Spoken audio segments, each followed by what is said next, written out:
ராமநாதபுரம் மாவட்டத்தில் ஆட்டோவில் சிக்கி 2 வயது குழந்தை பலியான சம்பவம் அரங்கேறியிருக்கிறது. செய்தியாளர் சோனைமுத்தன் இணைகிறார். சோனைமுத்தன், இந்த சம்பவம் அரங்கேறியது எப்படி? வணக்கம். அதாவது ராமநாதபுரத்துல வீட்டில் விளையாடி கொண்டிருந்த 2 வயது பெண் குழந்தை ஒன்று திடீரென சாலைக்கு ஓடி வந்ததனால அந்த வழியாக வந்த ஆட்டோவின் சக்கரத்தில் சிக்கி பலியான சம்பவம் பெரும் சோகத்தை ஏற்படுத்தியிருக்கிறது.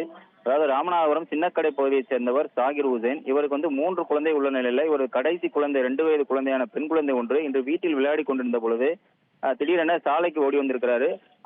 இந்த நிலையில அந்த பகுதியில் வந்த ஆட்டோ வந்தது தெரியாமல் அந்த குழந்தை திடீரென ஆட்டோவில் சிக்கி அந்த ஆட்டோவினுடைய சக்கரத்துல சிக்கி ஆட்டோவின் சக்கரம் ஏறி இறங்கி இருக்கு.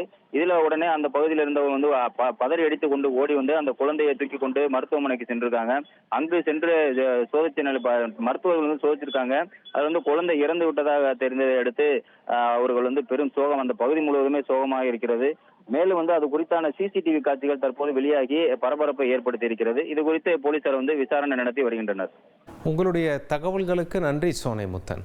ட்ரெண்டை ஃப்ரெண்ட் ஆக்கிக்கோங்க. தந்தி டிவியின் சப்ஸ்கிரைபர்ஸ் அண்ட் ஃபாலோவர்ஸ் குடும்பத்துல நீங்களும் இணையுங்க.